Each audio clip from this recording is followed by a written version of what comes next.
бүгд 8 Монгол ард улсын нэрмжилт Сөнөөж онгоцны 4-р эскадрил буюу Монголын ардын армийн Сөнөөж онгоцны 1-р эскадрил агааны хүчний 137 ангийн 55 жилийн он баярын мэндийг эрхэм сайхан нисгэж эрхэм буура ах нар үеийн найзууд дүүнэртээ хүргэж та бүхэндээ хамгийн сайн мөнгөний хөсөн өрөөж ад жаргал хүсье.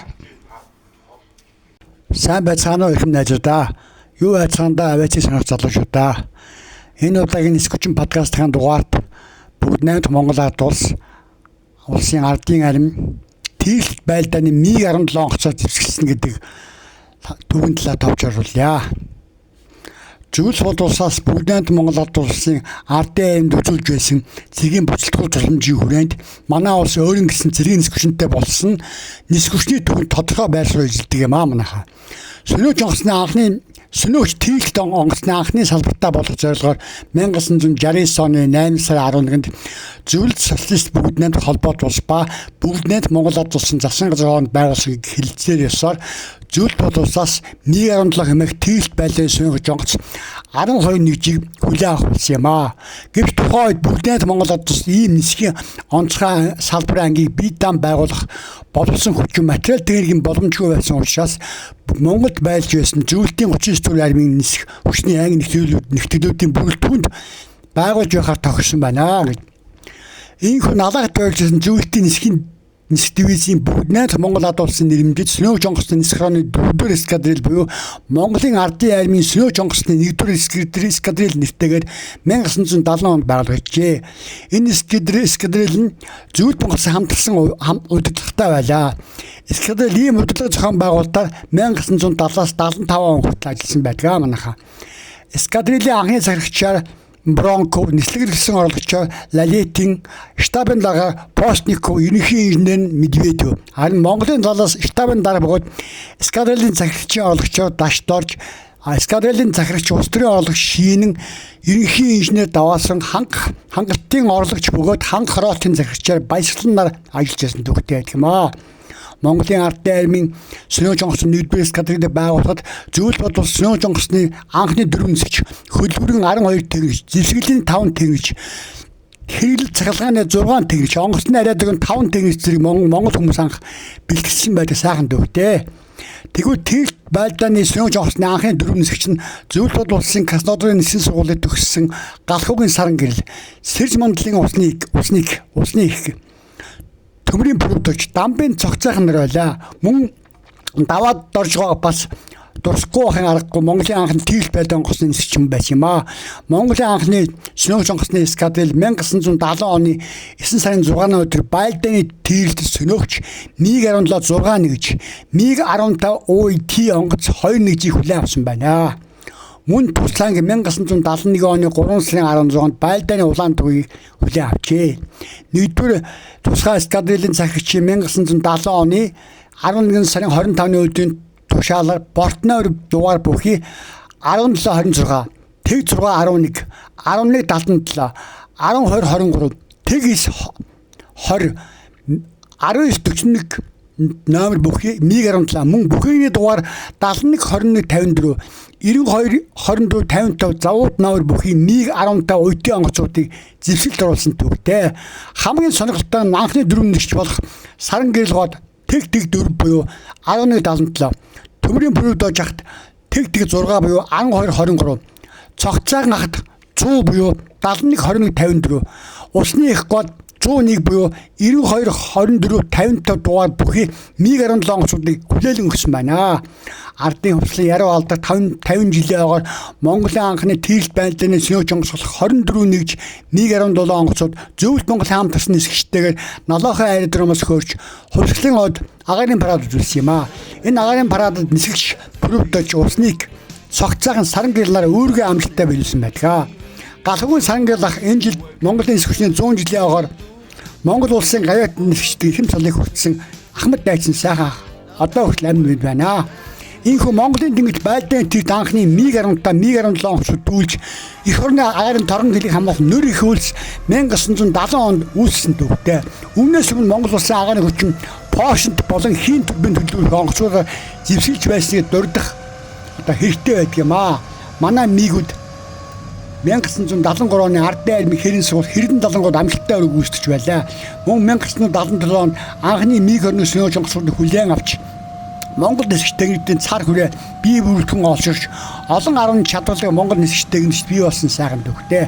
Тэгвэл Монгол зөвлөлтийн хамтарсан хятадыг сүрдүүлэх өргөн маневр найрамдал 79 хэрийн сургууль манай МиГ-17, МиГ-21 зөвлөлтийн МиГ-23 сөнөөж бөмбөгдөж МиГ-27 онгоцод үүргээ сайн биелүүлж энэ маневр хийх сургууль оролцсон байдгаа. Яг үндэ бол бид хятадуудаас төвлөрөд хүүтэн дайны бэлэг тэмдэг болсон алдарт МиГ-21 онгоцоор зэвсгэлсэн сайхан төвхтэй байдаг юм аа манайхаа. Ингээ би тааханда МиГ-15 сөнөөж онгоцны үргэлжлэл МиГ-17 сөнөөж онгоцны талаар товч танилцуулъя. МиГ-17 бүтээгдэхүүн нь C гэдэг. И-330 онгоц шиг бас бүтээгдэхүүнээр нэрлэдэг. Наадагийн кодчлол нь болохоор Преско. 1940-од оны сүүлчээр Никон Гуревич нарын зохион бүтээх товчоонд хөгжүүлсэн зөвлөлтийн тийрэлт байлдааны онгоц юм аа. Цуврал сөнөөгчд ихнийх нь дууны хурдаар хүрэх боломжийг олгосон боловч байлдааны нислэгэд энэ трансоник гэж тооцогддог байлаа. Энэ онгоц энэ онгоц бол МиГ-15 сөнөөж онгоцыг солихоор зорж байсан түүний өөрчлөлттэй юм аа. МиГ-17 сөнөөж дэлхийн олон улс орны зэвсгэл байсан бөгөөд Вьетнам ойролт орнтой цэргийн ажиллагааг олон тооны зэвсгэл мөрөлдөөнд ашиглаж байсан. Өөрөөр хэлбэл Вьетнамын данс бас МиГ-17 онгоц оролцсон байдаг. Сөнөөж МиГ-17 онгоцны амжилт нь түүний илүү дэвшилт загвар болох МиГ-17 гарч их түлхэж болсон байдаг. Үүнтэй холбогдуулан зөвлөлтийн нисхийн сулааны хүрээлэнгийн төв дээр загвар дээр туршиж үзсэн 45 градусын хазаалттай шин далбаштай сөнөөж МиГ-15 онгоцыг тонголох ажлыг эхлүүлсэн байдаг. Туршилтж амжилттай болсон. Дахин энэ туршилтыг шалгахын тулд ВК-ны хөдөлгөөнтэй МиГ-15 виз онгоцыг авч 2 NF-23 автомат их буюу 1 N-37 бас автомат ухаар зэвсгэлсэн байдаг. Энэхүү прототип нь C1 загварын патентийн кодыг хүлээн авсан бөгөөд үүнийг МиГ-15 bis 45 эсвэл МиГ-15 bis патрон 45 гэж нэрлэжээ. Сум гэсэн үг шүү дээ. Арын одоо стабилизаторыг 900 мм сунгаж торомцны хавчаар хушууг ихсгэж ховдлын салаа ачиллероны сахилгаан өсгөж сойрлуулсан байдаг. Хэвтээс үлийг 45 градусаар одоо стабилизаторыг хазаагаар хийж өнцгөр шинэ байгуулсан бөгөөд хэлбэрийг элбис биш хаастуулах дуу хэлбэртэй болон өөрчилсөн байдаг. Гэвч шатууны дотоод хэмжээ 1412 литр болж буурсан юм. МиГ-17 155 дахь үйлдвэрлэх ажил 1949 оны 7 сар хүртэл үргэлжилж боловсруулалт туршилт нь хэдэн цагийн турш үргэлжилсэн байдаг. Туршин нисгчийн удирдлаганд анхны туршин нисгчийг 1950 оны 2 сарын 1-нд үйлдсэн байдаг. Туршилтын нислэгүүд 1950 оны 3 сарын 17 хүртэл үргэлжилж 5000 м-ийн өндрөөс буугаад онгоц орчилдсон байгаа юм. Туршин нисгч Ивашенко амир өгсөн. 2 дахь МиГ-17 онгоц сөнөөж онгоцыг туршиныг сэдв туршиж ихний туршилтын МиГ-ийн сүүлийн шалтгааныг тодруулсан байгаа. Энэ докторжуулагч одоо стабилизатор салж салхин дийлсэн байсныг тогтоосон байна. 2 дахь туршилт 51 онд явагдсан. Шинэ машиныг SSEO3 Клен радио станц SPO1 Barmy M таних системийн дамжуулагч OS45 багж буюу буух системээр тоноглосон байна. Туршилтын үр дүнд цуваа МиГ-15 bis дээрх хөгжүүлэлтийн мэддэхүй давуу талыг одоо олж тогтоосон байгаа юм л да. 1951 оны 9 сарын 1-ний өдрийн 851 дугаар тоод тушаалаар МиГ-17 онгоцыг үйлдвэрлэж эхлэхийг тушаасан байдаг юм аа. МиГ-17-гийн нислэгийн шин чанарыг улам сайжруулахын тулд нисэх онгоцыг илүү хөсгөх хөдөлгөөрөөр хангах шаардлагатай байсан. Үүний тулд онгоцыг ВК-1F хөдөлгөөрөөр тонголсон анх түлхгийн системийг мөн сайжруулсан. 2 дахь туршилтын МиГ-17 буюу C2-оос давж явах хэдэн болон бусад зарим хэсгийг авч үйлдвэрлэсэн байдаг. Нисэх онгоц нь одоо CP гэсэн үйлдвэрийн кодтой болсон.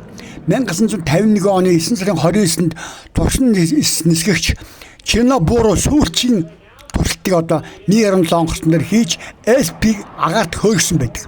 Үйлдвэрийн туршилт 11 сарын 1 хүртэл үргэлжилж дараа жилийн 2 сарын 16-нд улсын туршилт эхэлсэн байдаг. Пропипен сайн болж нисгчийн цөнөөгчийн авир хурдыг ихсэж байлдааны үед босоо маневр хийх чадварыг эс өсвөлийг харуулж байсан. туршилтууд 2 оролт гарсан ч ВК-ны F хөтөлбөртэй МиГ-17 болон МиГ-17 F гэсэн нэрийн дор ажилтанд орсон бөгөөд 1952 оны сүүлчээр сөнөөгчийг олноор үйлдвэрлэж эхэлсэн төвтэй байдаг юм аа. Дэлхийн халуун цэгүүд олон агаарын тулдаа мөрөлдөөнд МиГ-17 онгоцыг ашигласан байдаг. Ингээд би таагунд операторын хувьдаас нь баг зэрэг дурсаад ихтэй энэ бол хуучны одоо түүхээ гэдгийг та хүмүүс ойлгох хэрэгтэй. Операторын хувьд Албани, Алжир, Ангол, Афганистан, Бангладеш, Болгар, Буркина Фасо, Унгар, Вьетнам бүгд наймд гарсан Герман улс, Египт, Гвинэ, Бисау, Индонез, Ирак, Камбож, Конго, бүгд наймд Хятад улс, бүгд наймд гарсан Солонгос ард улс, Куб, Лив, Мадагаскар, Мали, Марокко, Мозамбик, Нигер, Пакистан, Польш, Урмин, Сомали, Сир, Судан, Танзан, Уганда, Хойд Имен, Өмнөд Имен, Чехословак, Шри-Ланк, Этиоп бүгд наймд Монгол ард улс. Бүгд найд Монгол ард улс 1970 онд 12 нэгж МиГ-17 F сөнөөч онгоцыг зөвлөлөс тусламжаар хүлээн авсан гэдгийг би дээр дурдсан билээ. Бүгд найд Хятад ард улс 1953 онд зөвлөлт социалист бүгд найд холбоо улстай гэрээ байгуулан патентийг авч МиГ-17 бис сөнөөч онгоцны үндэстэн дээр Шинэний нисэх үйлдвэрт G4 нэтгээр үйлдвэрлэж гисэн байдаг. Харин 1965 он Чиндүү нисэх үйлдвэрт илүү дэвшилтэд МиГ-17 F сөнөөч онгоцны патентээр G5 нэтгээр бас үйлдвэрлэж гисэн юм аа. Мөн Польш бас зөвлөлт бодулсаас патентийг авч Мэлс үйлдвэрт Лим 5 Лим 5 Лим 5 Лим 6 бис, Лим 6 М сөнөөч онгоцуудыг одоо үйлдвэрлэсэн байдаг. Үндсэн платформ нь болохоор МиГ-17 F байлаа. Чех улс мөн адил зөвлөлт бодулсаас патентийг авч МиГ-17 PP бааз дээр суурилсан 457 нэгж S104 сөнөөч онгоцыг үйлдвэрлэсэн байдаг юм аа. Түүний хамгийн өргөн оролцсон дайн бол Араб Израилийн 7 хоногийн дайн байлаа. Ингээд би та бүхэнд зарим үзүүлэлтийг танилцуулъя. Үйлдвэрлэсэн нэгж 7999 нэгжийг зөвлөлт бодвол 2825 нэгжийг бусад улс одоо бүгд Хятад улс, Чех, Польшод үйлдвэрлэсэн байдаг. Зарим үзүүлэлтээс та бүхэнд танилцуулъя. Экипаж 1 хүн урт 11.9 мм, далбашийн талбай 22.6 м квадрат, өндөр 3.8 м, жин 3798 кг, нислэгийн хэвийн жин 5340 кг, нислэгийн дээд жин 6072 кг, хөдөлгөөр нь ВК1А гэдэг болсон шүү. Дээд тур 5000 метрт 1070 км/цаг, 100000 метрт 1165 км/цаг, нислэгийн өндөржилт 14700 м, аслалт 5000 метрт 700 км/цагийн хурдтайгаар 1010 км, 100000 метрийн өндөрт 1165 км/цагийн хурдтайгаар 1735 км байлаа. Зэвсгэлээс давхандаа хальт товч танилцуулъя. Удирдлагатай пуужин RS1O, бөмбөг нь болохоор 100-аас 250 кг янз бүрийн онцгойтой бөмбөг, автомат их нь болохоор N37D. Мөн 2 ширхэг 23 мм-ийн NF23 гэсэн автомат хөвгөөр тонголсон байдаг юм аа. Ингээд бүгд найрамдах Монгол ард улс болон Монгол улсад өргөн ашиглагдсан хамгийн гол онгоцудаас нь та бүхэндээ подкаст хийж танилцууллаа. Ингээд миний подкаст дуусч байна. Намайг дэмжсэн, намайг шүүмжилсэн, өмгөөлсөн, хамгаалсан бүх хүндээ баярлалаа. Ямар ч байсан өөрийнхөө өчүүхэн чадлаар бүгдээр Монгол ард улсад ашиглаж байсан зөвлөлт орсон гол онгоцны подкаст хийж та бүхэнд жоохон ч гэсэн ойлголт өгсөндөө тун их баяртай байна. Та бүхэнд хамгийн сайн хүнийг хүсэн өрөө баярлалаа.